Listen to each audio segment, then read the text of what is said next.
This, as ever, is the Leader Connect podcast, and I get excited every single time I get to speak to somebody. But on this occasion, I am particularly excited because my favourite film of all time is Top Gun. And you will see in just a few moments' time why that means absolutely everything. Can I please welcome to the Leader Connect podcast, Mandy Hickson. Mandy, thank you so much for joining me this morning. My absolute pleasure, Sarah. It's lovely to talk to you. Thank you. So I always do this. It's much easier for people that I talk to introduce themselves than it is for me to do that, because invariably I end up forgetting something. So Mandy, in 60 seconds, could you give us your life story in 60 seconds? In 60 seconds, that's hilarious. Being my military training, I instantly looked at the clock and thought, right, go for it. So I joined the Air Force back in 1994, the Royal Air Force. I flew the Tornado GR4 on the front line. So I was the second woman that ended up getting qualified to fly the Tornado in operations. I flew operations over Iraq. I did 3 tours of duty in Iraq. I stayed in the Air Force for 17 years and I left 11 years ago. When I left, I retrained to be an airline pilot. And then very quickly, I realized that was not where my heart lay. I started doing a little bit of keynote speaking at schools initially, just to try to, get youngsters to start looking at the bigger picture and start reaching for the skies, basically. And then actually a lot of their parents said, could you come and speak to us? And so I actually set up my own business called Experience from the Front Line, taking all of my stories and my experiences from my time of in the Air Force and sharing them with audiences, big and small, old and young. And it's been great. It's taken me all over the world over the last 10 years. 2 years ago, I published my book called An Officer, Not a Gentleman. And that's done really well. That went to the #1 best-selling book in aviation and sat there for about 9 months. I've been pipped off the top post now, though, by some fantastic aviation books that are out there. It's been great, actually. So that's it in a nutshell. Mum of 2 children, married, very happy, and just got back from holiday. And it is beautiful weather today as well. I don't know about you, but whenever the sun comes out, life just feels that much better, doesn't it? Because we can get out and do these amazing things. So, so you can see why I'm terribly excited about speaking to you today, because the moment that I watched Top Gun when I was, 11, I thought at some point I might get to fly a plane, but it is yet to happen. So there we go. So listen, we're gonna focus on some leadership, but very specifically some of the amazing leadership skills that you will have picked up in quite honestly some quite hostile environments, and some environments where you would have had to have thought very, very quickly, which I'm really, really fascinated about. Now, at Leader Connect, we talk about having a very clear and compelling purpose, which we believe is the secret to successful leadership, is understanding the direction in which you wish to travel and then taking everybody with you. And it was very clear from reading your book that from a very early age, you had this very clear and compelling purpose that you wanted to fly. And I wanted to understand kind of where that came from and how that helped you throughout your life. Yeah, I think actually it's really interesting when we talk about purpose, actually, Sarah. And I think, and it was why I was, when you first got in touch with me, this really appealed to me to talk about that compelling purpose, because I think in life we are driven by purpose. And I think it's really easy to say, be resilient and things, but if we don't have a purpose, you don't have a goal that you're bouncing back towards. So therefore, what's the point in being resilient? And therefore, what's the point in having goals if we don't have a purpose? So purpose is at the heart of everything that I do and I talk about. Very early on, yes, my grandpa shared stories about his time being a pilot in the Air Force in the Second World War. It interested me. I joined the Air Cadets when I was young, at the age of 13, on the first day that they opened the doors to girls. And it was while I was there that I flew. And I think it was that whole feeling of getting airborne and realizing that it was like dancing in the air. And I often say I fly with cadets, and I stopped doing it 2 years ago, but I basically, it's like getting into the air and you suddenly feel that all your worries can disappear and you can focus and you can live in that exact moment. And I realized when I was talking to some of the pilots that, they had an absolute passion for this. And I thought, my gosh, they've made this their careers doing this. And I thought, God, if I can make that my career, that'd be great. But women weren't allowed to be pilots in the Air Force at that stage. And it's also really competitive. So 3,000 people apply and one person ends up in a fast jet cockpit. So the competition is brutal. So then I just continued to chip away at that goal by having that clear purpose. And I kept on putting myself in the right position. So I didn't realize I was doing it. I don't think you realize when you're 16, 17, that you're actually putting yourself in that position. But well, that's exactly what you are doing. So I carried on flying with cadets because I enjoyed it, kept on getting promoted, became head girl at school. Again, not because I particularly wanted to be head girl, but because I actually applied for the job of deputy, because it was basically involving working with the boys' school to do the discos every year. And I thought that'd be fantastic. So that's what, and then they said, oh, you've got head girl. I went, oh God, I wanted deputy. So I do think that's quite hilarious that I sort of ended up, it's almost like by default, but I think I've probably got an intrinsic natural leadership, if I'm really honest. Whether I've utilized that to my full potential even yet, I don't know. And I think I'm still looking for opportunities, but I'm having that sense of purpose is something that drives me all the time. So actually you said something really, really interesting, that you said that you felt that you were a natural leader, but whether or not you'd used it to its full potential, kind of hints on something that I'm really passionate at the moment and doing quite a lot of research on, and it's this sense of imposter syndrome.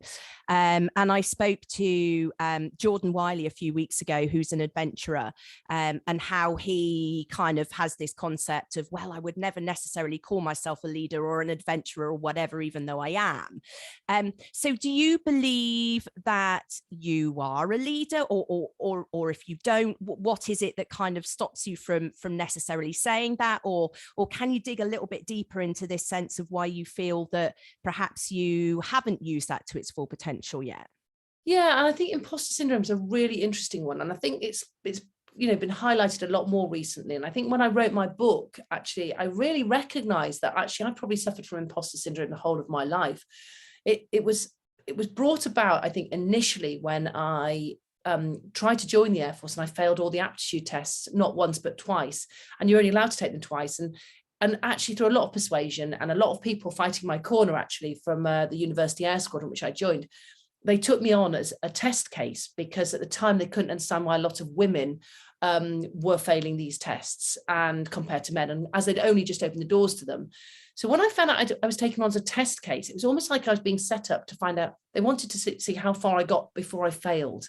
And that planted this seed of doubt within me that I don't think I'd had up to that point. I think I'd had this, no, it wasn't arrogance, but it was a naivety to believe that I could achieve my goals, And actually, suddenly they planted this seed of doubt that you're not good enough, but we're going to take you on and see how far you get. This sort of, and actually that doubt would then start to flourish and be planted, and it would grow into what I now know to be imposter syndrome.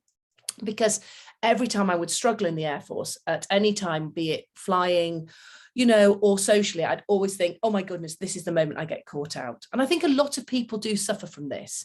And the more I've talked about it in podcasts and when I do my speaking, one of the big subjects that often comes up is imposter syndrome. And I think if you actually look at what imposter syndrome actually is, I think it's good to have it a little bit, because otherwise, if we don't have it, we're just arrogant. Yeah. So I think, having that feel of, so long as you don't let it control you, that's the big difference. I think if you think, okay, am I going to be caught? Am I going to be found out? And therefore, I'm not going to put myself out there, then it's winning. That is not a good position to be in. But if you think, do you know what? Am I good enough? I think it's good to have doubts about yourself, because it makes you, puts yourself into a slightly uncomfortable position. Then you get your adrenaline, and then you actually can, ramp up to it. And I think just touching on the leadership side there, I applied, I was asked to be a trustee at a really big military club in London. And it's a joint services, all ranks club called the Victory Services Club. And and there's a lot of very, very high ranking officers who are on this board of trustees. Majority are men. In fact, all the trustees that were ex-serving are all men. So I was the only ex-serving female, and there's 2 other women as well on that board now, but neither have been serving. They're both civilians. And so there's that sense of rank there. And we were asked to write down our core competencies and grade ourselves from 1 to 5 on all the different levels, 5 being the highest. I gave myself majority 3s, couple of 2s. There was 1 4. I got sent it back to say, Mandy, could you resubmit it? And this was from the PA to the CEO of this club, who said, all the men have sent them back and they've given themselves straight 5s. You can't, I cannot have your one as the only woman coming back, and you've given yourself straight 3s with a 1 4 and 1 2. So pretty much the average is a 3. That's not right. So what is it within predominantly women that do undervalue themselves? And so I thought, but I felt really uncomfortable. So I only put myself up to a 4, and I gave myself 1 5 in one area. And I thought, because ultimately, you know, I'm not conceited, I'm not arrogant. I don't believe that I've proved myself in that field. And I think until I really have, then I'll give myself a 5. But I do feel I've got potential to achieve those goals.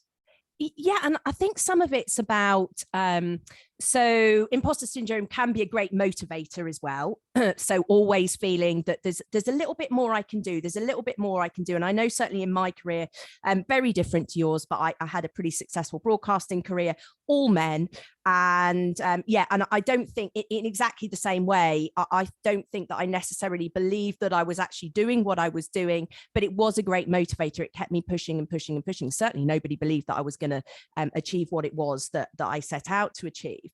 And I think that's what's really interesting is by giving yourself a 3 or a 4, it left that room to kind of push yourself to get even better.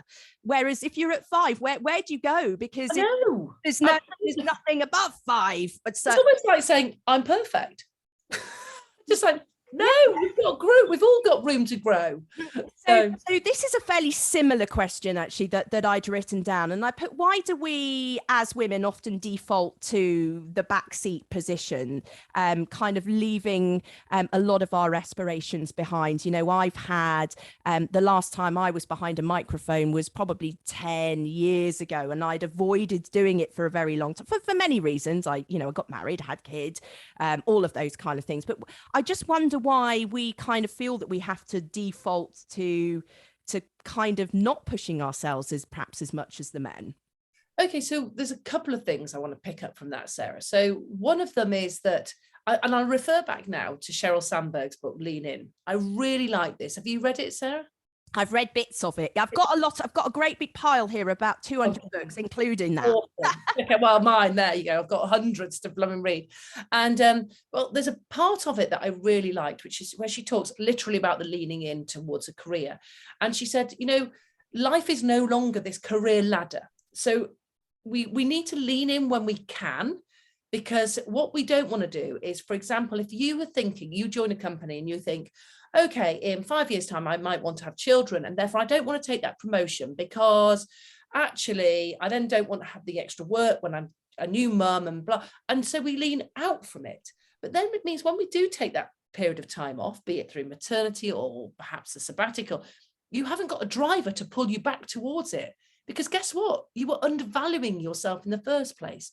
So it's almost like lean in towards your career. If you need to take a career break at any time, that's fine. But then you can come back in at the right level for yourself. You haven't stepped back, giving yourself this buffer. And I thought, that is a really important one, because I've done that myself many, many times, leaning back, stepping back and just going, yeah, because this is going to happen.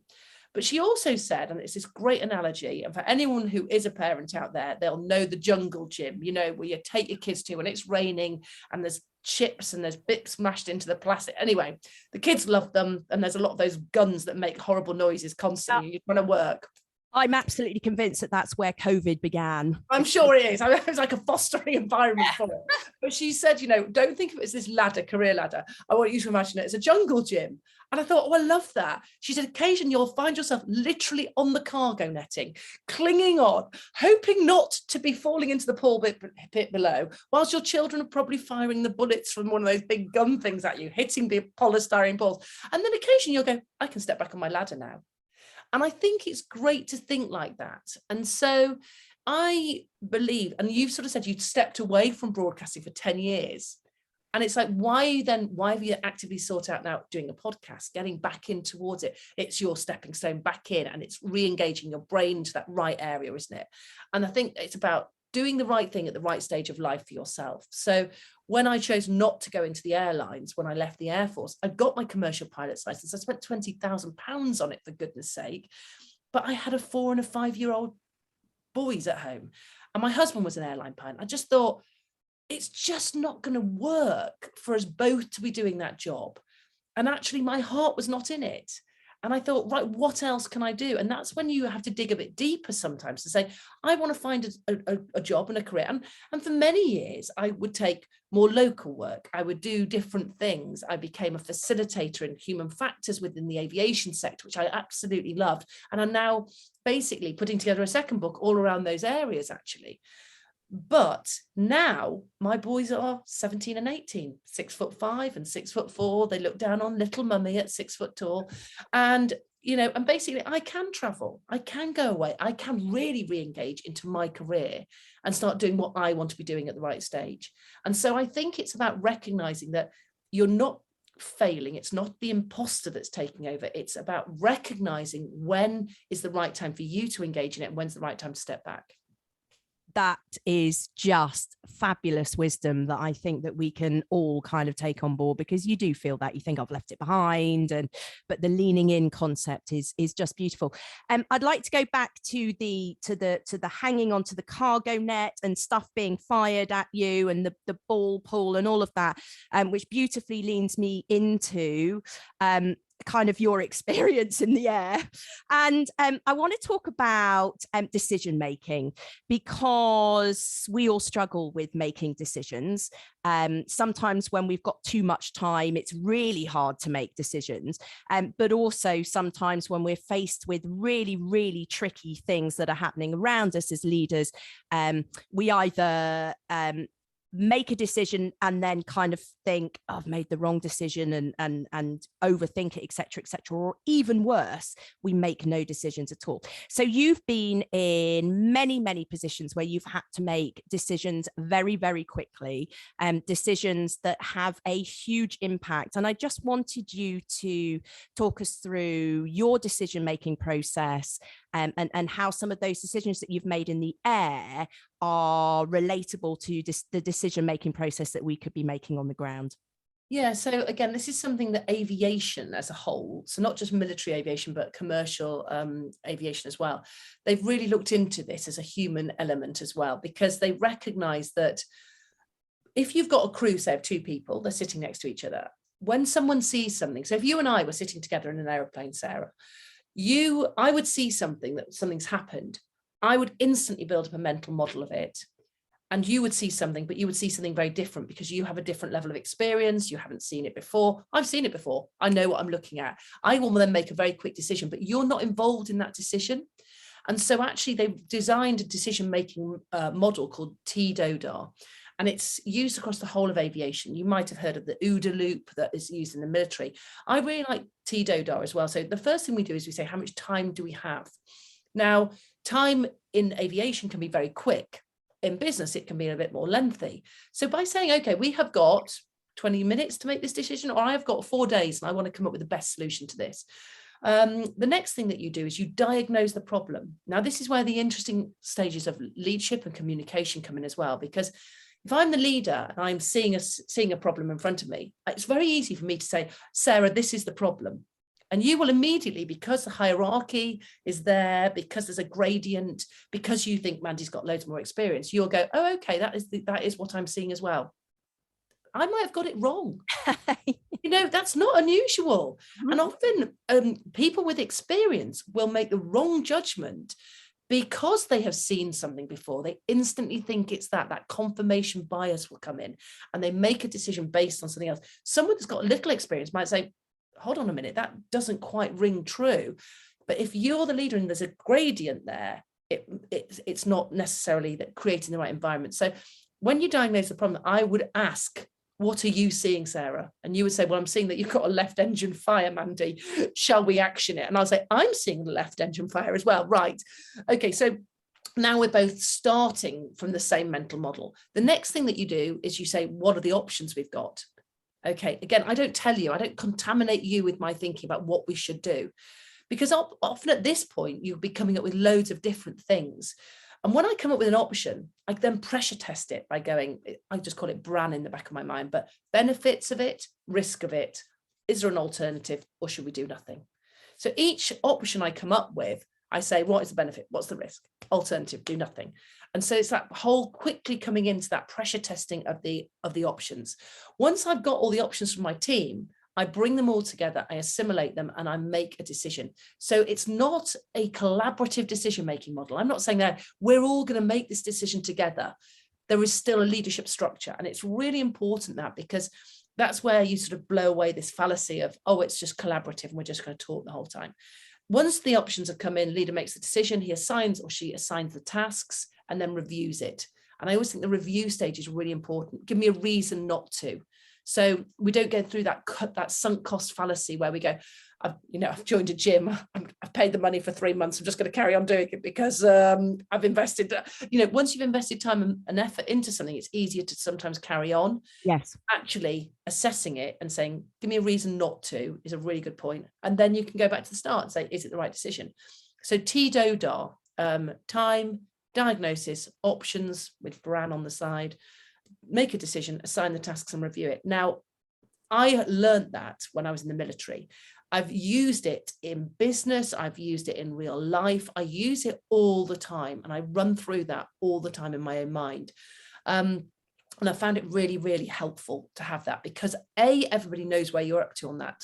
I would say I'm at option stage, guys. Can I have some help? Can I have some input? Or we're at the making a decision stage here. So again, people know where you're up to. When I was in Iraq, I was involved in it was a really quite high pressure situation when we were engaged by a surface to air missile. And I was the junior member of my team that night, and I was leading a formation over Iraq. When we were engaged by a surface to air missile, it locked onto the heat of my engines. We managed to evade the missile, but actually the complexity of the mission suddenly changed from being a reconnaissance sortie, show of force, showing that we were there and present, to actually now you're redirected to prosecute an attack on a target. Mm-hmm.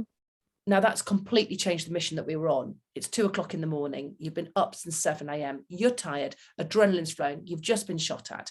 Everything's going through. And it'd be easy just to go, right, let's go straight to the target. Let's do that. But actually by stopping and saying, okay, we've got 2 minutes to come up with the right decision of what we need to do. We're told at this point by Commander-in-Chief, who's in a big AWACS aircraft, he says, stand by while a plan is formulated, but we're very quickly running out of fuel. We have got to make some decisions. We can't not make a decision. And so by bringing my team, who are my formation, I get the input from them, and we decide that we're not going to go straight to the target. We're going to try and find a tanker in Saudi Arabia. Again, opening up our options, keeping those things open to say, right, now we can stay airborne for longer, and so constantly looking at and reassessing it is really, really important. Sorry, I should explain that I am just back from the gym and I'm just drinking coffee whilst listening to you because it's just so fascinating. So leading on nicely from the decision making, and you talked then about your team, and I know that within the Tornado there's you and a navigator, so there's 2 of you on board. Can you explain the process? So presumably you and the navigator, do you work together over a long period of time, or would it be a case of, you're very quickly put together? I mean, how does that team evolve? And then I'm going to move on to talking about trust. Yeah, so often when we fly on operations, they try to put you as what we call a constituted crew, i.e. you're going to fly with that same person to build up a level of trust and build up a level of teamwork. How do we both work together, communicate together? But, it can change quite regularly. So it's the way it works in the military and the way it works in aviation is that we're very standardized with our processes and protocols, our standard operating procedures, our checklists that we use, and they're done in such a way so that we use standardized phraseology. So for example, you take not just the Tornado, but say take a commercial aircraft, you've got crews flying together, new crew every single day. Mm-hmm. They've never flown with each other. They've never, worked with all the cabin crew before. You've instantly got to build trust, but you've also got to have a really safe operating environment. And by doing the standardization of our phraseology, of our checklists, that's one way that you can create this very safe and very quick working environment where you can work together. In a Tornado, the interesting one is you're not even sitting next to each other, you're sitting behind each other. So, you're in the air, you're flying along at 500 miles an hour in this tube of steel, you know, you're carrying weapons on board or doing a reconnaissance task, and you're working with someone that perhaps you've never worked with before, which was the case in my case. When I first went out of the Gulf, I was put to fly with a guy I'd never flown with him before, and he had quite a Scottish accent.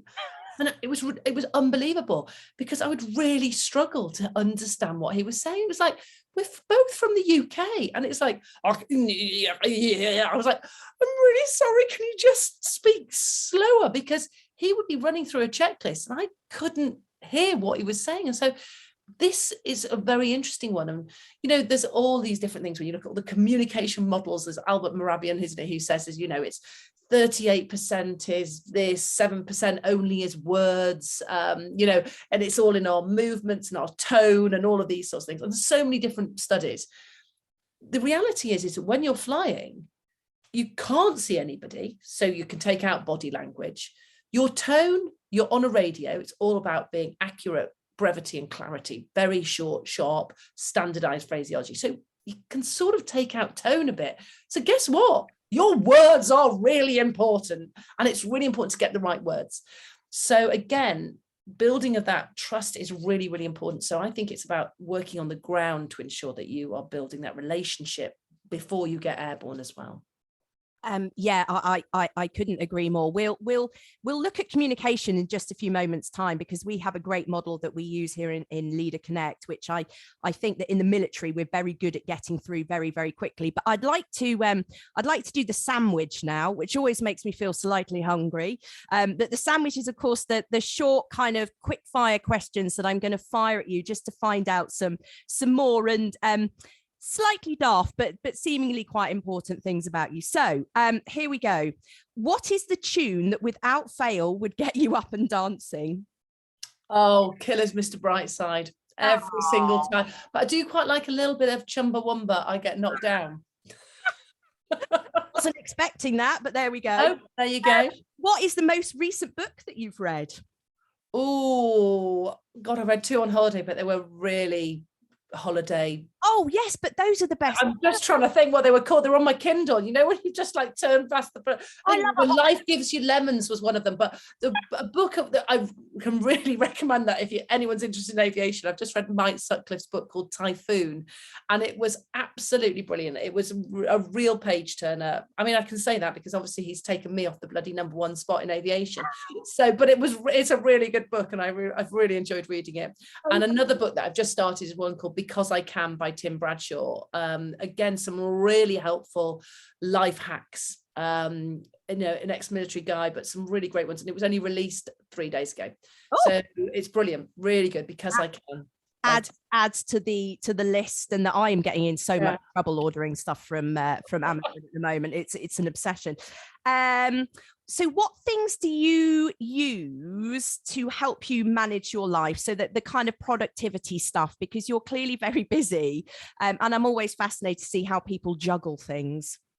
Yeah, I'm to be honest, I'm not that great at it. Can I say that? I just, you know, everyone goes, oh no, she's military, she's going to be very, very.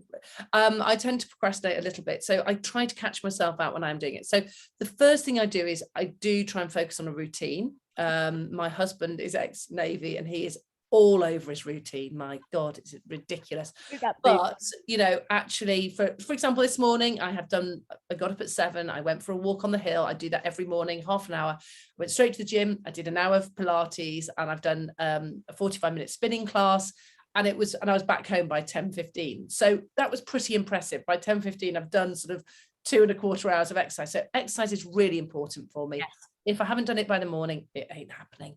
So apart from tennis, which I do in the evenings, but yeah, so the exercise is really important, that sense of routine. One of the other things that I use all the time is this mantra that I was, you know, taught in the aviation world. It's called control the controllables, and if you can't, let it go.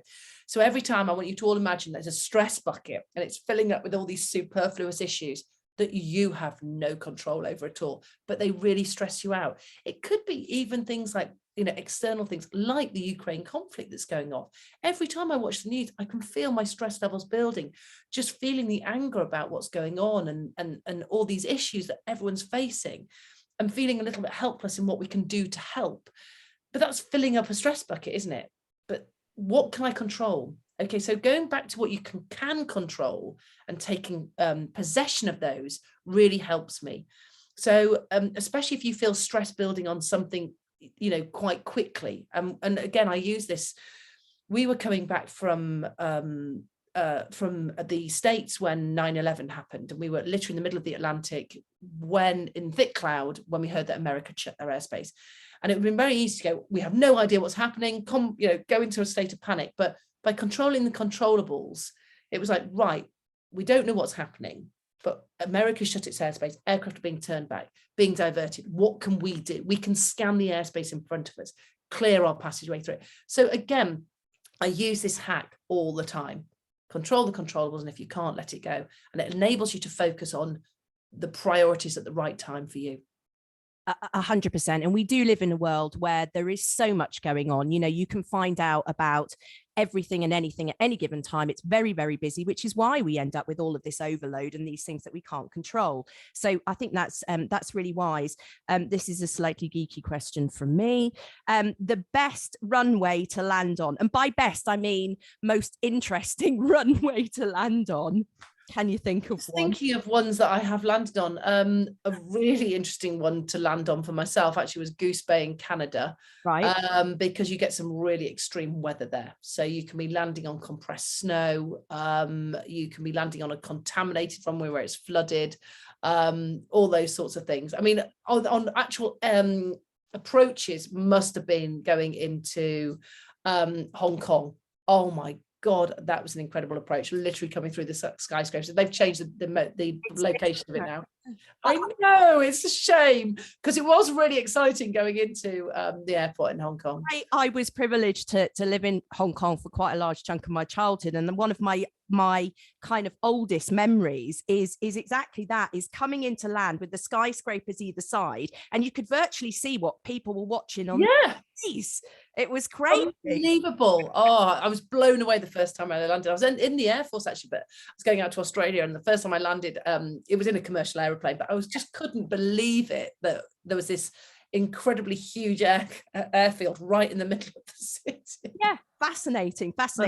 And then finally, another slightly geeky question from me. Top Gun, yes or no? Yes. I absolutely love Top Gun. Love it. I've seen it so many times, actually, and I cannot wait for Top Gun 2. I know, that seems to have been a long time coming, but hasn't it just? Very, very excited. And I don't know how he does it, but Tom Cruise doesn't seem to have aged either, which is... I think it's magic. Yeah, absolutely. So let's just move on to a couple of kind of little bits of leadership bits and pieces in a kind of generic way. And I wanted, if you can, in a nutshell, to sum up what you think great leadership is. Okay, so for myself, it would be authentic. I want authenticity. I want transparency and honesty. So someone's got real integrity to them. I think being a good communicator really does help as well. So I've seen lots of different styles of leadership, some who are better communicators than others. And you can have the most intelligent, best strategic leader, but if they can't get their message across and take people on the journey with them, then they're going to fail. And so actually it's about having the right people in those. And I think there's a lot to be said about situational leadership, actually, having the right people at the right times. So that's also really important. And I think someone that has got the ability to inspire others and to take them with them. So if you think, what is leadership? It's the ability to inspire others to do something that perhaps they wouldn't want to do, where you're going to get a greater sense of achievement as a team working together than they would as individuals. Mm-hmm. That is good leadership. In fact, I read a really, really good summary of it, which I really loved, actually, and it was a lovely analogy, is that you can have all these pieces of it on a jigsaw puzzle. And all of these pieces are our people, our resources, it could be our procedures and our protocols. And we've got all of these pieces here. And you probably can get them all together.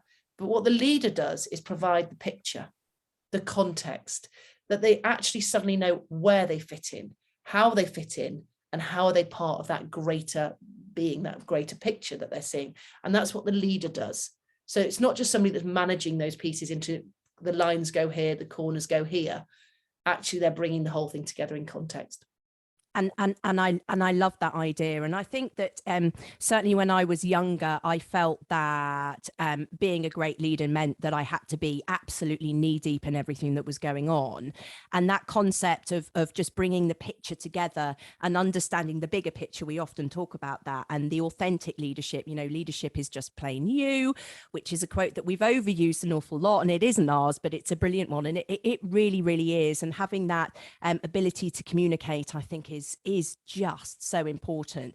And you don't also, I think also we're celebrating a lot more now the introverted leader as well, who doesn't necessarily have to be the loudest voice in the room, but having that quiet ability to explain to people what the bigger picture is, I think is equally as important as well. And then I wanted to ask you if you were willing to kind of share a story or a situation where perhaps your leadership wasn't quite what you wanted it to be, or you didn't quite get leadership right, and how you overcame that. Yeah, I think I was trying to think about that actually, because you know, we were looking at that earlier, and I think it's an interesting one actually. So I've taken on different leadership roles at different stages, and I think a really good example of that actually would be when I was actually just as the chairman of my tennis club. So I'm going to bring an example. There you go. And we just take on different roles, don't we? Mm-hmm. I'd stepped up to be chairwoman of the tennis club. Now again, why had I stepped up? Because the guy that was looking for someone to replace him, I suggested a woman that might be able to replace him, and he said, "A woman do it? Oh, there's never been a woman that's been the chairwoman of this tennis club. I don't think so. What about her husband?" And I thought, right, sod you, I'll step up myself. And I'm not having that. And guess what? There's been 3 women that have taken over since, which I've loved. Anyway, but we had a situation whereby actually a woman on the court had a really big outburst and actually behaved really inappropriately on the tennis court. Middle-aged woman. And it was very easy on the surface of it just to think, she's rude, we've got to basically bring about some action, and perhaps ask her to leave. And we started to bring that about. And then it transpired actually she was suffering from a lot of mental health issues. And again, we perhaps needed to think a bit outside of the box on this one. Was it the right thing to do? But at the same time, she'd been in front of a lot of young children who had all seen this outburst and really poor behavior. And I think initially, basically, we basically said she had to step down, which we implemented.